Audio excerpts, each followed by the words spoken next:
आज संसार में देखें, सभी योग किए कल। एक व्यक्ति सारे दिन मांस अंडा शराब पीता खाता है, सभी प्रकार के जानवरों को मार करके जिसने अपने पेट को कब्रिस्तान बना रखा है,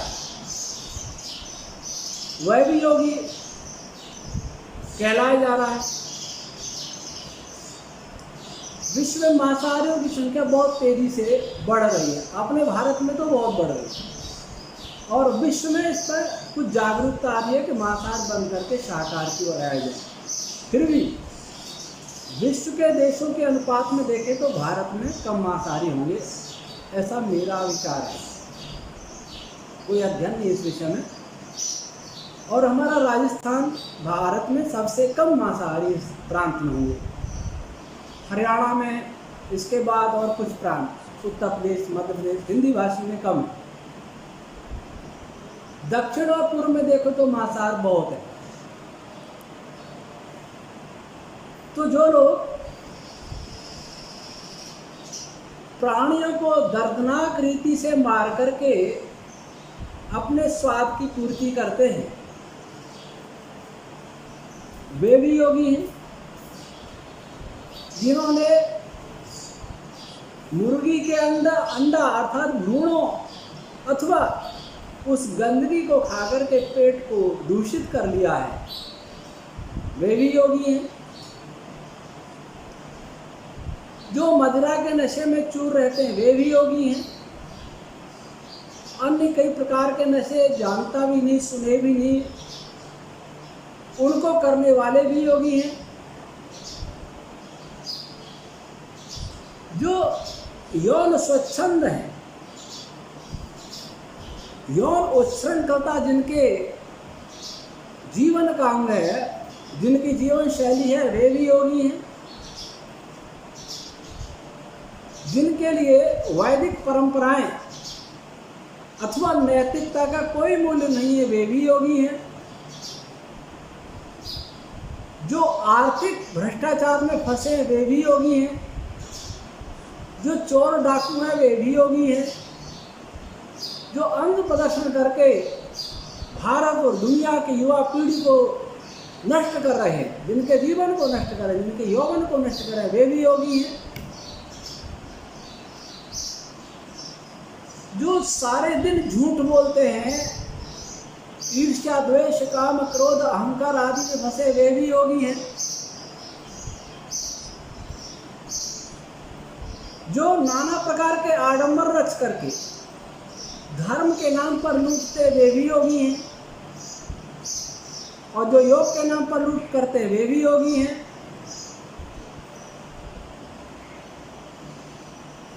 जो सत्ता के लिए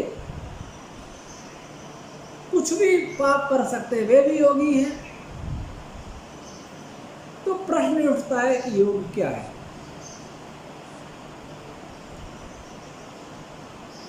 वास्तव में योग कहने वाले ये जान ही नहीं रहे कि योग क्या है। वे सोचते हैं भांति भांति के आसन और श्वसन क्रिया करके वे योगी बन जाएंगे।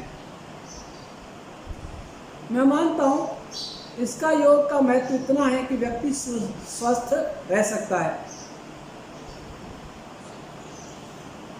और स्वस्थ रहना भी एक बहुत बड़ी बात है, बड़ा एक अनिवार्य चीज है।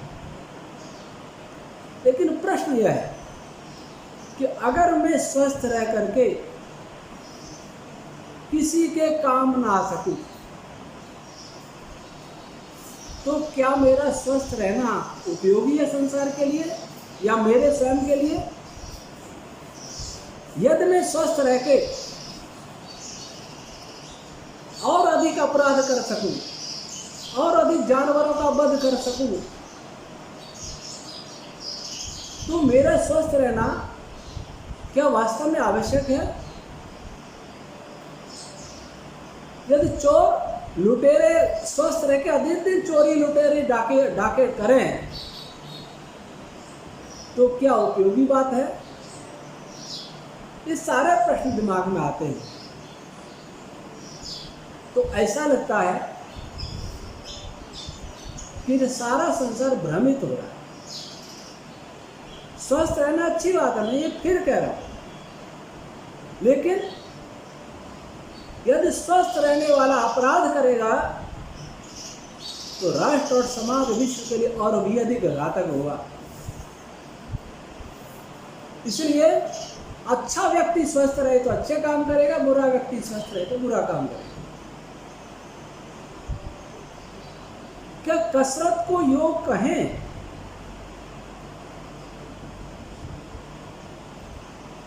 अगर कोई व्यक्ति पीतल की थाली में भोजन कर रहा है, कोई कठिनाई नहीं है, लेकिन वो पीतल की थाली को सोने की थाली बता करके प्रचार करे तो ये अपराध है। थाली लाइए, भोजन करिए, लेकिन पीतल को पीतल ही कहिए, सोना नहीं। अगर पीतल को सोना कहा जाएगा तो सोना ढूंढने का, सोना प्राप्त करने का कोई प्रयास नहीं करेगा, संसार में कोई पुरुषार्थ नहीं करेगा। इसलिए इसको योग कहना उचित नहीं, व्यायाम कहना उचित है। महर्षि पतंजलि के नाम से इसको प्रचारित करना और भी गलत है। महर्षि पतंजलि योग की परिभाषा करते हुए कहते हैं, योगश्चित्त वृत्ति निरोधः, चित्त की वृत्तियों का एकाग्र करना, निरोध करना ही योग है। हमारे चित्त में बहुत सारे विचार उठते हैं, मैं विस्तार में नहीं जाऊंगा क्योंकि एक वीडियो में योग पर नहीं बोला जा सकता। मैं कुछ बातें सांकेतिक करूंगा। चित्त की वृत्तियों को रोकना, आत्मा का परमात्मा से मिलन कराना या आत्मा का अपने स्वरूप में प्रतिष्ठित होना, इसका नाम है योग, समाधि। इसके उपाय भी महर्षि पतंजलि भी लिखते हैं,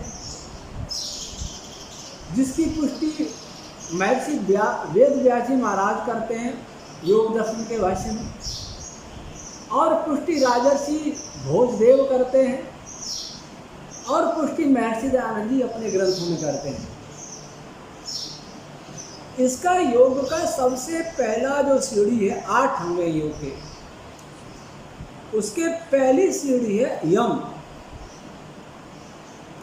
और यम के भी 5 भाग हैं, एक सीढ़ी के 5 भाग हैं। पहला सबसे महत्वपूर्ण भाग है तो अहिंसा। इसका अर्थ हुआ कि योगी अहिंसक ही हो सकता है, जो अहिंसक होगा वही योगी हो सकता है। व्यायाम कोई भी कर सकता है।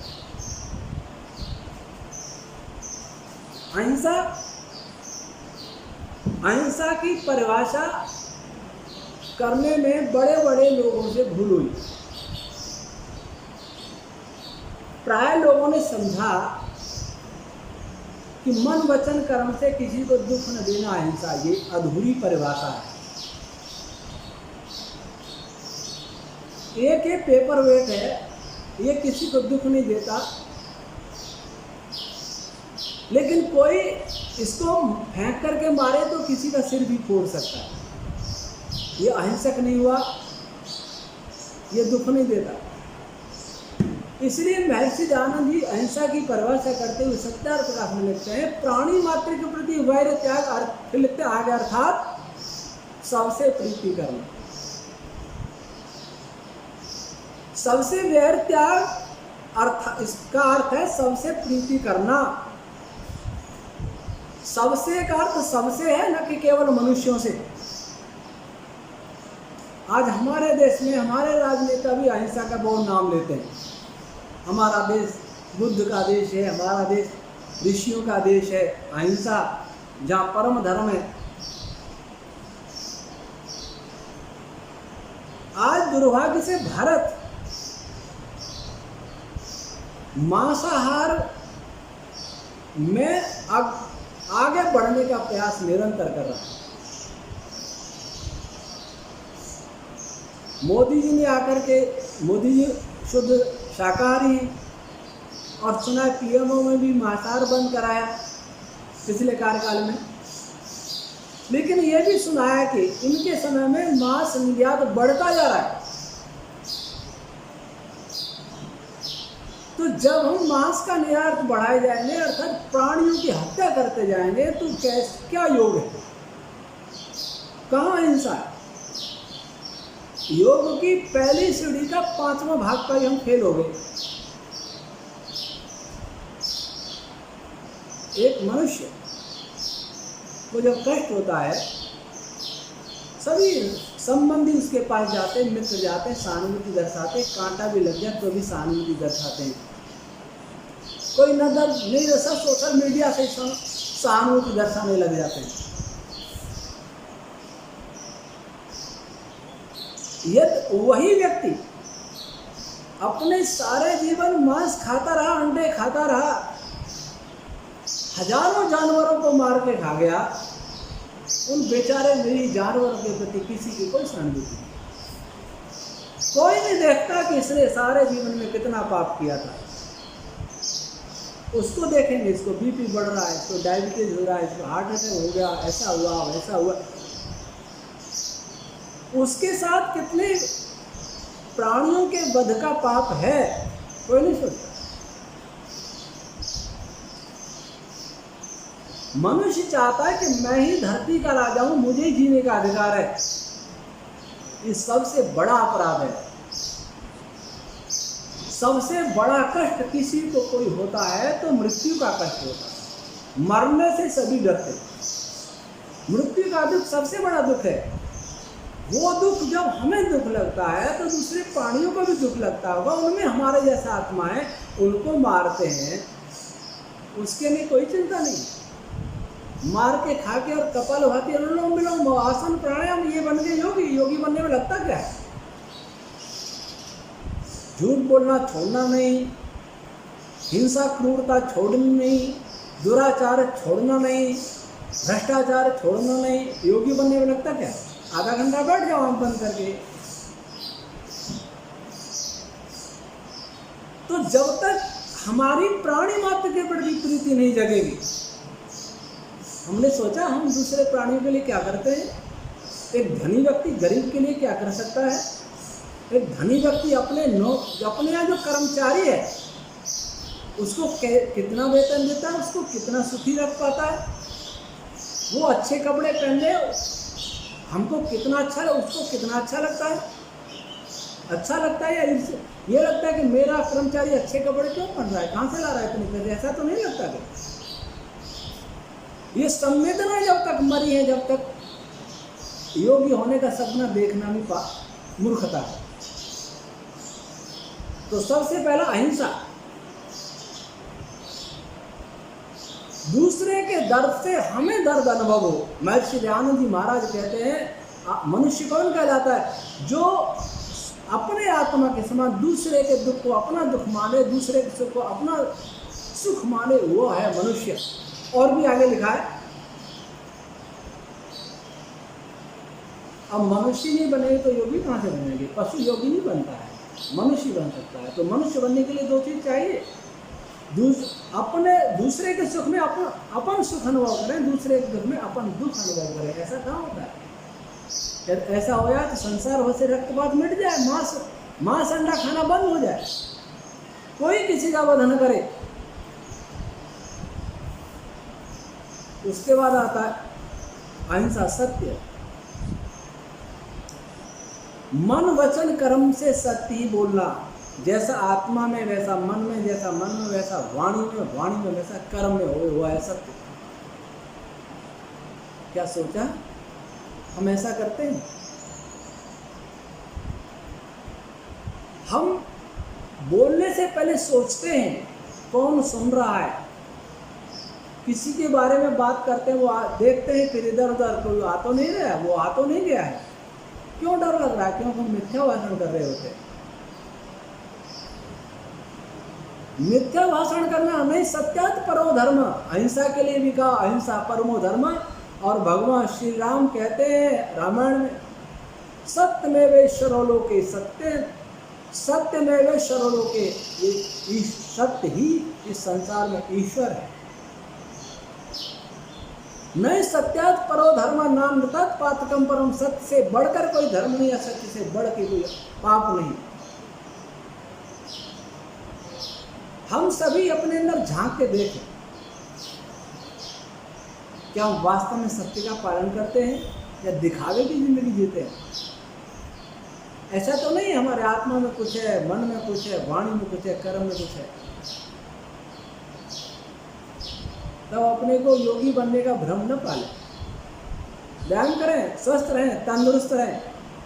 स्वस्थ रहना तो अलग बात है।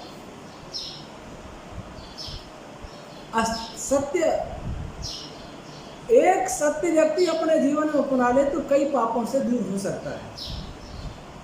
चोरी भी नहीं करेगा, किसी के साथ दुराचार भी नहीं करेगा। क्यों नहीं करेगा? सत्य बोलना सीख जाएगा। पूछे कि आप तुमने किया? हाँ मैंने किया। अगर किया तो कह देगा मैंने किया, दंड मिलेगा, फिर कभी अपराध नहीं करेगा। सत्य को मैंने अपने जीवन में प्रयोग किया है। सत्य का मार्ग बहुत सरल मार्ग है, सीधा मार्ग है। झूठ बोलने का मार्ग बहुत टेढ़ा मार्ग है। सत्य साफ सुथरे रोड के समान है, इस पर कोई इधर उधर गाड़ी मोड़ने की जरूरत नहीं है। और असत्य भीड़ भरे मार्ग में चलने के समान है, कभी इधर टक्कर मारेगा, कभी इधर टक्कर मारे, इधर मोड़ेगा। झूठ बोलने वाला अपनी बात को कई बार बदलता है, बदलने पर छुपाता है वो। सत्य बोलने वाला आराम से कह देता, उसको कोई मेहनत नहीं करनी पड़ती, कोई तैयारी नहीं करनी पड़ती सत्य बोलने के लिए। और सत्य बोलने का एक अपने एक आनंद होता है।